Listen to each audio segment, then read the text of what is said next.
Bom dia, boa tarde, boa noite. Bom dia, boa tarde, boa noite para todo mundo da 703. Vocês estão bem? Espero que vocês estejam bem. Estamos começando segunda etapa, livro didático volume 2. Segunda etapa, ele começa aqui, ó. Capítulo 6, o Oriente, Índia, China e Japão. Ok? Dei uma pausa aqui porque eu engasguei. Arthur, professor engasgando, Arthur. É o seguinte, gente, meninos, preste atenção. Começa aqui no capítulo 6, a segunda etapa. Só que eu vou voltar na África para corrigir a atividade, que eu não corrigi. Eu gravei uma videoaula e não corrigi a atividade. Então vai na África. Presta atenção aqui, ó. Atividade da página 3. A número 1. Apenas as afirmativas 1 e 3 e 4 são verdadeiras. Aqui, ó, letra D, ok? 1, letra D. 2, a sequência correta é F de falso, V de verdadeiro e V de verdadeiro. Letra A, F, letra B, V e letra C, V. Continuando aqui na África, né? Voltando não, professor, continuando.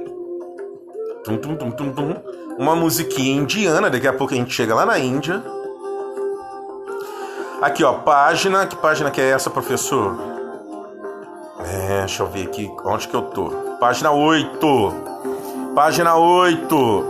São perguntas abertas. Letra A. Cite os sinais de riqueza demonstrados pelo líder do Império, o Ghana.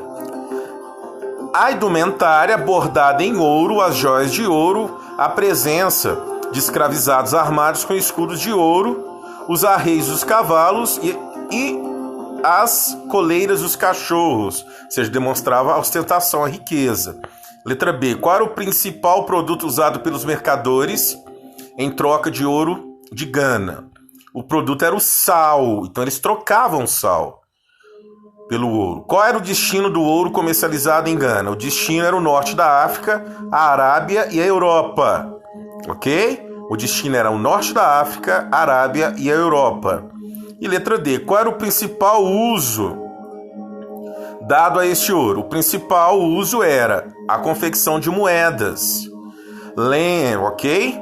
Beleza? Essa parte ali é de professor, não é de vocês não. Pulando, vamos saltar aqui. Nós já fizemos já gravei uma videoaula sobre a África, tá? Só precisava corrigir isso aqui pra gente não pular nada.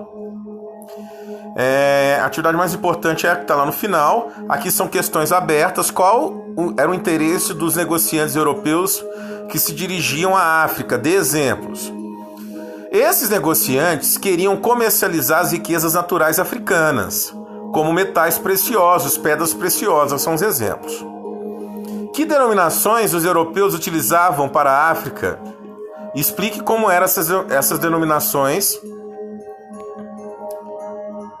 Refletem a visão europeia a respeito do continente africano.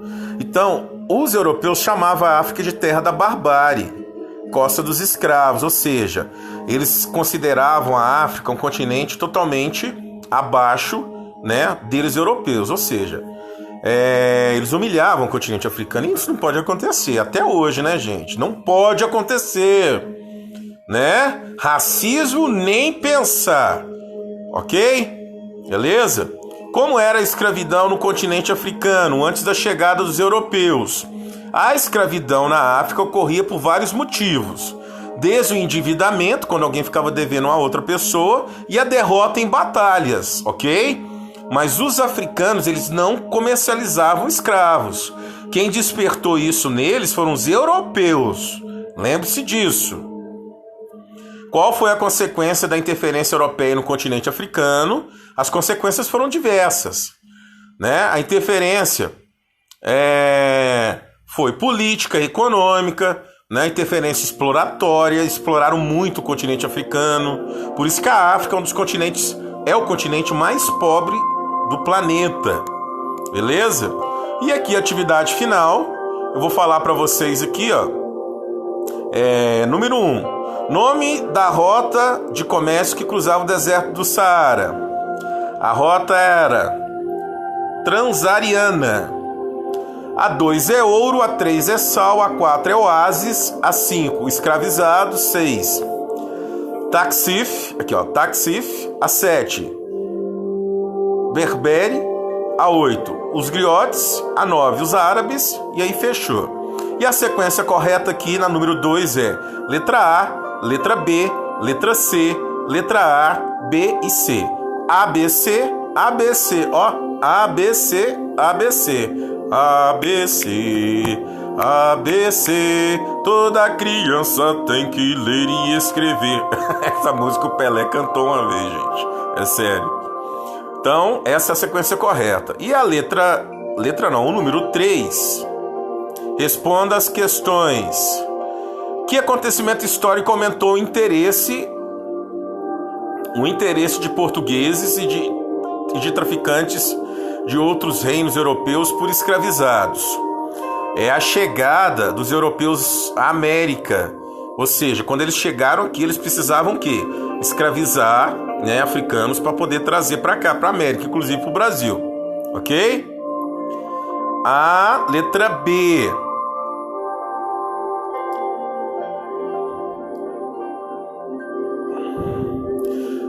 Antes dos europeus estabelecerem o tráfico de escravizados na África Atlântica, como era a escravidão nesse continente? E o que mudou em relação a essa escravidão com o tráfico realizado pelos europeus?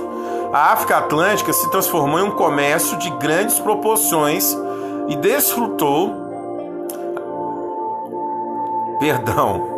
não, eu li rápido, e desestruturou, professor, a sociedade africana, pois retirava os jovens, principalmente homens, da população e acirrava rivalidades entre grupos envolvidos na captura e do comércio dos africanos. Beleza? A letra C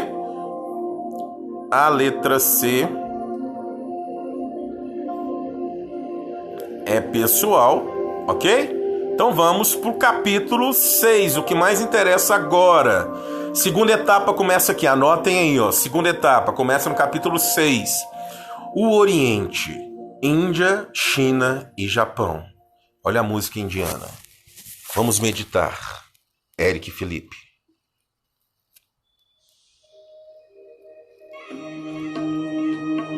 Respira, inspira, respira. Vamos meditar. Inspira, respira. Acabou a paciência da meditação. Vamos continuar. Então vamos lá.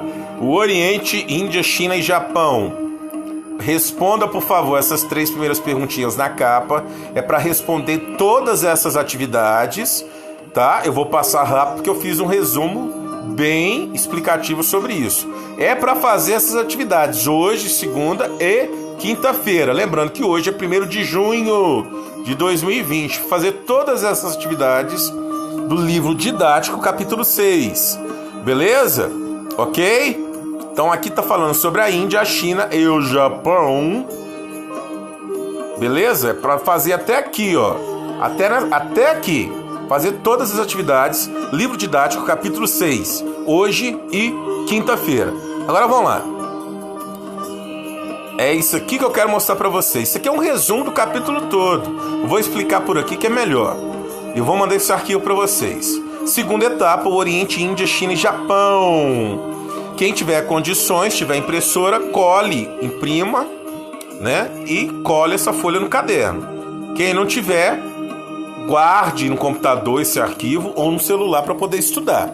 Isso é um resumo do capítulo todo. Portugal. Os portugueses foram os pioneiros, os primeiros no processo de expansão marítima. Qual era o objetivo de navegar? Aumentar o comércio devido à política mercantilista, lembra? A política mercantilista nas coroas absolutistas? Então, o mercantilismo influenciou o processo de navegação. Além do desenvolvimento do comércio durante as navegações, acontecia também o encontro de culturas diferentes. Consequentemente, os europeus levaram para o Oriente o conceito política mercantilista. Você sabe o que é mercantilismo? Nós já estudamos. Se não sabe, vai pesquisar novamente. Ora, né, Marcela? Tem que pesquisar, né, Bianca? Então vamos lá. Portugal e o pioneirismo no século XV. Então Portugal foi o primeiro na coroa, naquela época chamava coroa. A primeira monarquia a investir em navegações. Os portugueses, está faltando um ezinho aqui agora que eu vi, tinha como objetivo no século XV chegar ao Oriente, também conhecido como Índias. Os portugueses não queriam mais depender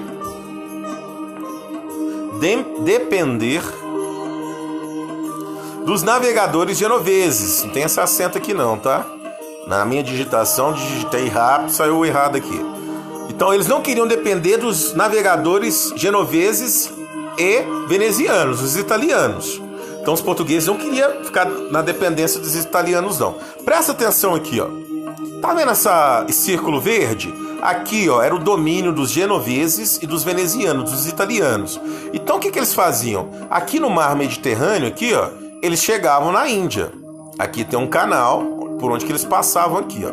Ok? O que os portugueses fizeram? Descobriram uma nova rota, que é a amarela aqui, ó. Saindo por todo o litoral atlântico até chegar aqui na Índia, depois na China e depois no Japão. Beleza? Ok? Presta atenção. Ocidente ao lado está o Brasil, Oriente ao lado está o Japão. Eu coloquei aqui para vocês não esquecerem. Então a rota amarela foi criada pelos portugueses. Quando éramos crianças, eu e meus amigos, isso é sério, tá, gente? A gente pensava, se furarmos um buraco aqui no Brasil, a gente vai sair do Japão, porque o Brasil tá de um lado e o Japão tá do outro lado. O Japão aqui, ó, esse pequenininho aqui, ó. Claro que não, né, gente? É óbvio que não, mas a gente pensava nisso. Vocês pensavam nisso também? Aqui, ó, presta atenção. Quem me procurar no Zap, eu vou ver que assistiu essa videoaula e que leu o texto. Porque em amarelinho aqui tem um segredinho, ok? Vasco da Gama! Vasco da Gama! Vasco ou Flamengo? Vasco da Gama. Olha o Vasco da Gama aqui.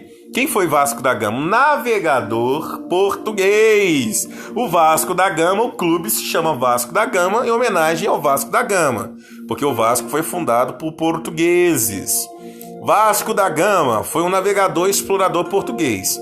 Na Era dos Descobrimentos, destacou-se por ter sido o comandante dos primeiros navios a navegar da Europa à Índia, na mais longa viagem oceânica até então realizada naquela época, século XV. Na visão dos europeus, eles estavam descobrindo nada, já existiam pessoas lá, eles estavam invadindo territórios, né? Então estamos falando do século XV, ok? Então Portugal foi a primeira coroa a investir nisso. Olha as Índias aqui, ó. As Índias e as especiarias. Beleza? Quando Vasco da Gama chegou à cidade de Calicut, na Índia, em 1498, os árabes comercializavam especiarias que eram transportadas até os portos do Mediterrâneo.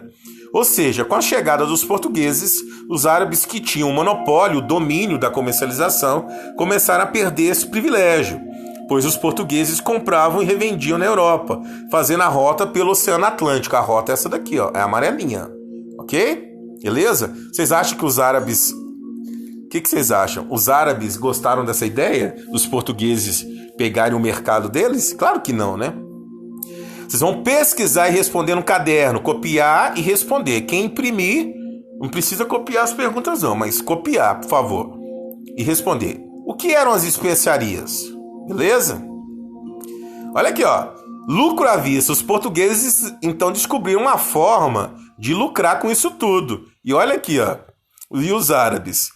Gostaram da ideia de perder o comércio para os portugueses? Não gostaram de jeito nenhum. Apesar da dificuldade de comunicação, os portugueses conseguiram permissão para comprar mercadorias indianas, ou seja, das Índias. Os árabes ficaram irados, claro.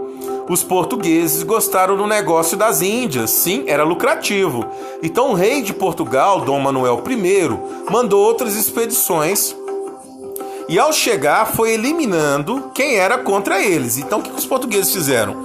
Começaram a investir nisso e quem era contra a chegada deles, eles eliminavam e dominavam aquelas regiões. Pesquise quais países falam a língua portuguesa. Por quê? Tem a ver com o domínio português. Beleza? Copiar e responder. Agora quem imprimir é só colar a folha e responder. A influência de Portugal na língua de outros povos deve-se ao processo de navegação e conquista portuguesa? Sim ou não? Você vai justificar e explicar a sua resposta, ó. Beleza? A expansão marítima e o interesse religioso. Existia um acordo entre o Estado, as monarquias, e a religião, a Igreja Católica, que é o Vaticano. Então, toda vez que conquistava novos territórios, a Igreja, o Vaticano, mandava padres, são os missionários, as missões, para poder catequizar, né, aquelas pessoas que eram conquistadas. O que é um Estado laico? Vocês vão pesquisar e também pesquisar. O Brasil é um Estado laico? Vocês vão responder isso, beleza? Chegamos à China. Os portugueses chegaram à China em 1513. Encontraram um império muito mais organizado que a Índia. Então os portugueses acharam, vou chegar na China, vou encontrar a mesma facilidade que a Índia. Não, nada. Olha aqui o que os chineses já tinham criado. Eles já tinham desenvolvido o papel, a pólvora, canais para navegação, pontes suspensas, a bússola magnética, a carta de baralho, o dinheiro em papel, que é o papel moeda. Então os chineses eram muito mais organizados que os indianos. Olha aqui a chargezinha aqui, ó. Olha o português, ó. O flamenguista aqui seria o chinês, tá? Então vamos lá. Aqui na China, seu português, vocês não vão encontrar tanta facilidade, não. Aqui o vascaíno seria o português. Vamos negociar? Vamos. Então eles chegaram em um acordo. Então em 1555 a coroa portuguesa estabeleceu um acordo com o imperador chinês, ok? Mas eles não encontraram tanta facilidade igual encontraram na Índia, não. E o Japão, como é que entra nessa história? Já que a gente está falando sobre o Oriente, Índia, China, agora é o Japão. Em 1543 os portugueses chegaram ao Japão. O Japão vivia um conflito interno, uma divisão de poder. Aproveitando esse conflito, os portugueses chegaram aos portos japoneses e estabeleceram suas relações de comércios, suas relações comerciais. E no século XVII, os portugueses fundaram a cidade de Nagasaki. Sim, Nagasaki, no Japão, foi fundada pelos portugueses. Os missionários, os padres jesuítas, fundaram essa cidade para manter também as relações religiosas. Lembra do acordo entre o Estado, que é o governo português, as monarquias europeias, e a religião, que é a Igreja Católica? Então pesquise quem foram os shoguns e os samurais no Japão, ok? Observem essa imagem, tem no livro de vocês. O Japão fechou todo o comércio em 1639 e expulsou os portugueses. E os cristãos de Nagasaki foram perseguidos pelos japoneses por muito tempo. E o Japão, gente, por muito tempo fechou as relações com todo mundo e ficou bem isoladinho, bem quietinho. Sim, ficou bem isolado até o final do século XIX e início do século XX, ok? Hoje eu vou estudar história. Quero o meu pastel, cadê meu pastel? Então é isso a aula de hoje. Agora vamos ouvir um pouquinho. O DJ vai soltar músicas indianas e músicas chinesas. Então vamos lá. Essas são músicas indianas. Agora vamos lá para as músicas chinesas.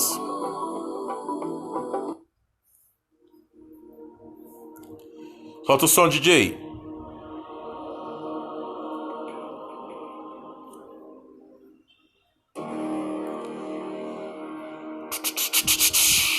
Ó o DJ fazendo efeitos, Arthur. Mais músicas chinesas.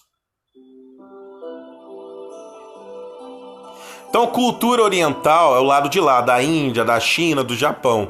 Ocidental é a Europa pra cá, pro lado do Brasil, dos Estados Unidos, a Europa. Beleza? Ok? Então, pra fecharmos, vamos colocar aqui, ó, a chargezinha, né? O flamenguista representando a China e o vascaíno representando o português. Tchau, tchau. Façam essas atividades do capítulo 6, todas elas, hoje, quinta-feira. E, por favor, responda essas perguntas que estão nesse arquivo. Com vocês, música chinesa, para acalmar os ânimos. Tchau, forte abraço. Se cuidem.